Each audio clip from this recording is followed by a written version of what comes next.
maisha utaombewa sana. Sio dhambi kuombewa. Bwana asifiwe. Kuombewa sio dhambi. Na ndio maana hata kanisa limeandaa semina ya maombi na maombezi. Kwa nini? Kwa sababu ndio injili ya Kristo. Injili ya Kristo, Yesu anasema amekuja kwa ajili ya kututua mizigo. Anasema njooni nyote msumbukao na wenye kulemewa na mizigo mizito, ili atupumzishe. Semina ya maombi na maombezi kazi yake ni kutupumzisha na ile mizigo iliyotusumbua. Kusudi la hili somo, nini ufanye baada ya Yesu kutupumzisha na huo mzigo? Bwana Yesu asifiwe. Yesu asifiwe. Sijui mnanichukia. Haleluya. Bwana Yesu asifiwe.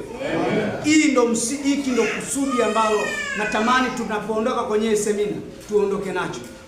Tusifanye dhambi tena. Sisi ni wenye haki. Dhambi ilipoingia ulimwenguni ilizaa mauti, ilileta matatizo. Nini unatakiwa ufanye ukiwa mwenye haki? Ezekiel ile sura ya 3 na ule mstari wa 14. Tusomee hapa. Ezekiel sura ya 3 na ule mstari wa 14.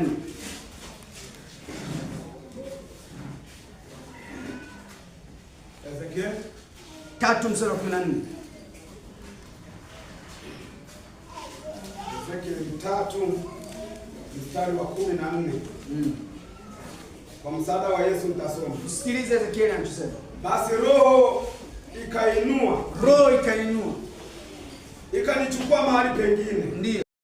Bali ukimuonya mwenye haki kwamba yule mwenye haki asitende dhambi. Tena ikiwa yeye hatendi dhambi. Ukimuonya mwenye haki asitende dhambi, tena ikiwa yeye hatatenda dhambi, hakika ataishi. Kwa sababu alikubali kuonywa. Nawe umejiokoa roho yako. Niko hapa kuiokoa roho yangu, usitende dhambi tena. Niko hapa kuiokoa roho yangu. Kwa hiyo kweli, baada ya kufanyiwa maombi, usitende dhambi tena. Sasa ukiendelea kutenda dhambi, ni roho yangu nishaiokoa. Nishakwambia ukweli, usitende dhambi tena. Chochote kinachoitwa dhambi usitende. Tumeklaim ya kwamba dhambi ni uzinzi na ndio dhambi ni kuua. Yaani hizi dhambi ndio zinaogopa kuliko hata kwingine. Na ndio sehemu kubwa tukitaja dhambi tu tunatafakari uzinzi. Dhambi sio uzinzi tu peke yake. Usengenyaji ni dhambi. Amina. Kumwonea mwenzako wivu ni dhambi. Amina. Kuchukia mafanikio ya mwenzako ni dhambi. Kutokumpenda jirani yako ni dhambi. Kumwonea wivu mwenzako ni dhambi. Mwenzako amependeza kama mimi unanionea wivu ni dhambi. Dhambi sio mpaka uzini tu.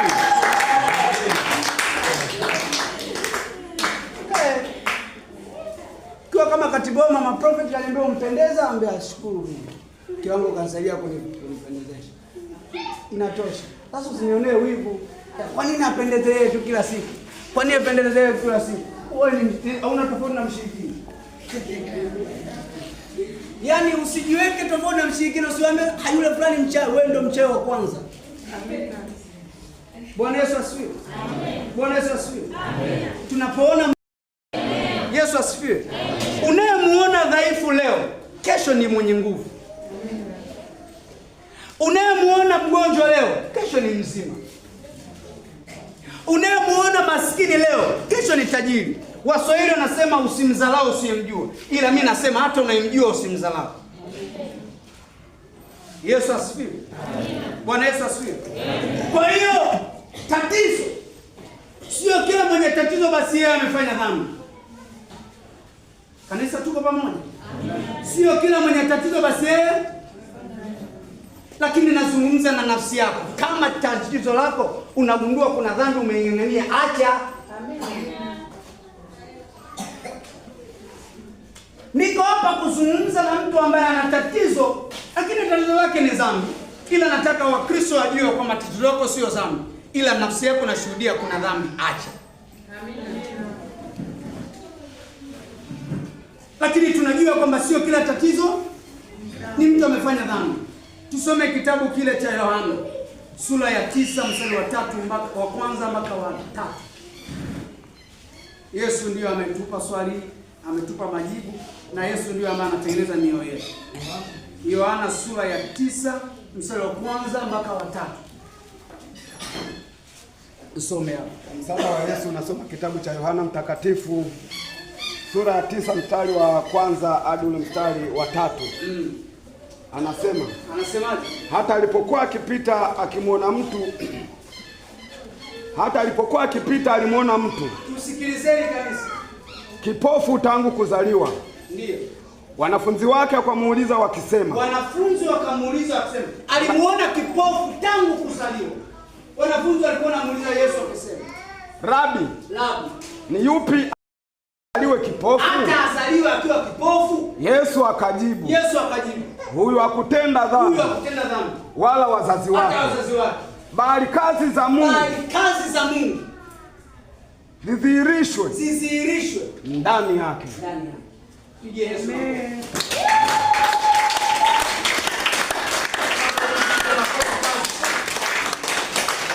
Yesu asifiwe. Wanafunzi walimuona kipofu. Mitazamo ya wanafunzi ndio sehemu ya mitazamo wengi tulionao kanisa la leo au watu wa jamii ya leo. Sizungumzi na kanisa tu, sababu huu mtazamo hata walio nje ya kanisa huo wanao. Wanapomuona mtu ana tatizo, cha kwanza wanatafakari ni dhambi gani ameifanya, amefanya yeye, amefanya wapi, amefanyaje. Sasa huu mtazamo hata wanafunzi wa Yesu ule wakati walikuwa nao. Walipomuona kipofu tangu kuzaliwa, wakamuuliza Yesu, Rabi, huyu mtu amefanya dhambi gani? Ni yeye? Kuna dhambi gani amefanya? Kwa kuwa Yesu anatuelewa. Yaani Yesu akikuangalia tu anakuona toka mwisho mwanzo mpaka mwisho. Akasema hapana, huyu mtu hajafanya dhambi yeye wala wazazi wake, ila yuko hivi ili mapenzi ya Mungu atimizwe. Bwana Yesu asifiwe. Sio kila unayemuona na tatizo basi kuna dhambi ameifanya. Sio kila unayemuona anateseka na mapepo basi kuna dhambi ameifanya imesababisha hayo mapepo kuwepo kwake. Sio kila anayesumbuliwa na mapepo basi yeye ni mtenda dhambi. Sio kila anayekuja hapa mbele kuombewa basi kuna dhambi ameifanya ndio maana anaombewa. Tupo kwenye karakana ya Mungu kutengenezwa. Haleluya. Amen. Haleluya. Amen. Haleluya. Amen. Bwana asifiwe.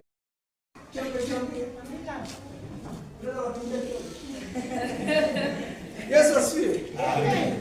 Kwa nini wanapenda kuimba? Ni kwa sababu anaamini yeye bado yupo kwenye karakana ya Kristo kutengenezwa. Kuna mahali ya kukamilika. Kuna mahali anahitaji Yesu amtengeneze zaidi, amuimarishe. Sote tuko hapa kutengenezwa na Kristo. Sote tuko hapa kuimarishwa na Kristo. Kwa hiyo yoyote anayedondoka na mapepo sio mwenye dhambi. Alafu cha ajabu kanisa wengi wasiofahamu, kuna watu wana mapepo ya ajabu sana, hapo wadondokaji. Hao ni hatari. Yaani anakuja kanisani huko ana ndoa na kanisani hajulikana ana ndoa. Anakuja hapa anatubia dhambi ya kuzini ndani na mwanamke. Adondoki. Sasa hiyo ni level ya juu ya hilo pepo lilokana ndani. Yaani huyo mtu kama ni mgonjwa yuko mahututi. ICU. Huyo mgonjwa yuko ICU. Kifupi, anaheri yule ambaye pepo inamwangusha. Kwa sababu inatupa ishara ya kwamba huyu kuna mahali hajatengenezwa na ishara. Kulikoni yule ambaye tunamuona kuwa ni mzima lakini ndio hatari. Yesu asifiwe. Yesu asifiwe. Tunacheka kwa sababu ni tunajifunza na inafurahisha, lakini anahitaji kuhurumiwa sana huyo. Bwana Yesu asifiwe. Yesu asifiwe.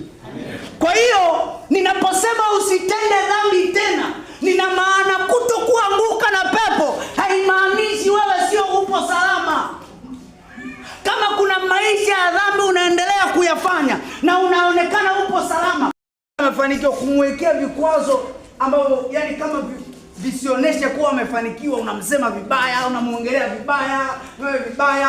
Kwa hiyo kuna nyakati unaweza kuwa una uchawi, lakini maneno yako wewe ni sawa na mchawi na ni mchawi pia. Kwa sababu utaenda kuyasema na wale washirikina, sasa huyu fulani nani anayezungumziwa? Wataalamu wa mambo wamesikia, kumbe ni fulani, ngoja tumfanyizie. Wewe ni mshirikina. Kwa ninapozungumza usifanye dhambi tena, akili zetu zisiendelee kwenye uasherati tu na uzinzi tu na uizi. Hapana. Hata huo usengenyaji ni dhambi. Kuchukia mafanikio ya wenzako ni dhambi. Kuto kumpenda jirani yako ni dhambi. Kuona wivu ule wa chuki ni dhambi. Bwana Yesu asifiwe. Tusifanye dhambi tena. Lakini kwenye ile eneo tunataka tufahamu kitu kimoja. Sio kila ambaye anapitia tatizo au sio kila ambaye anapitia adha fulani basi kuna dhambi ameifanya. Yesu asifiwe. Sio kila ambaye anapitia changamoto basi kuna dhambi imefanyika kwake au kwa wazazi wake. Sio, tunaelewana? Maana kuna wengine wana taswira baada ya mimi kushuka hapa ataanza kusema kwa yule fulani changamoto anapopitia akamfanya dhambi. Tutaanza kuwanyoshia wenzetu vidole. Si ndio alivyo wa Kristo wa leo? Yaani kuna namna Yesu Roho Mtakatifu aponye sana mioyo yetu. Ni wahodari sana kugeuza maandiko au na kujihesabia haki na kuwafanya wengine kama hawana haki. Amen. Niwaambie kanisa, hakuna aliyekamilika humu ndani. Amen. Na ndio sababu tunaitwa wanadamu, kwa sababu hatujakamilika. Wote hatujakamilika. Tupo humu kukamilishwa na Kristo. Amen. Tupo hapa ili Kristo atukamilishe. Amen. Na ndio maana Biblia inasema watu anaonyesha ishara za Mungu zinaonekana kwake. Mungu kuzihilisha ishara zake hazimaanishi uko salama. Kama unaombea watu wanaponywa bado unatenda dhambi, acha.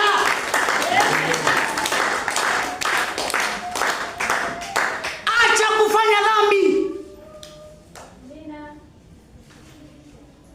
Kuja hapa mbele kuhubiri, kuweka mikono juu ya wagonjwa wakaponywa, kuomba tukasikia unanena kwa lugha, haituthibitishi ya kwamba wewe uko salama. Kinachoweza kututhibitisha uko salama ni namna gani unaenenda, namna gani unaishi na wenzako, namna gani unakaa na wenzako, unazungumza nini na jirani yako, unasema nini na wapendwa wenzako, una upendo wa kweli. Atuthibitishi upendo wa kweli kwako the way unahubiri, the way unaombea mapepo yanatoka, the way unanena kwa lugha, hata pepo linanena kwa lugha. Tutawatambuaje? Biblia inasema tutawatambua kwa matendo. Amen. Yaani matendo yako yatatuthibitisha kwa huyu kweli ameokoka. Huyu kweli ni mtumishi wa Mungu. Huyu kweli anampenda Mungu. Huwezi ukaniambia mimi unampenda Mungu afu unamchukia mwenzako. Amina. Unampenda Mungu na wivu na mwenzako. Amen. Unampenda Mungu lakini wewe ni mpea, unagombanisha wenzako. Upendi kuona huduma zikiendelea. Amina. Ukiona mwenzako anafanya vizuri kuliko wewe unachukia. Wewe una Mungu. Amen. Unahitaji kutengenezwa.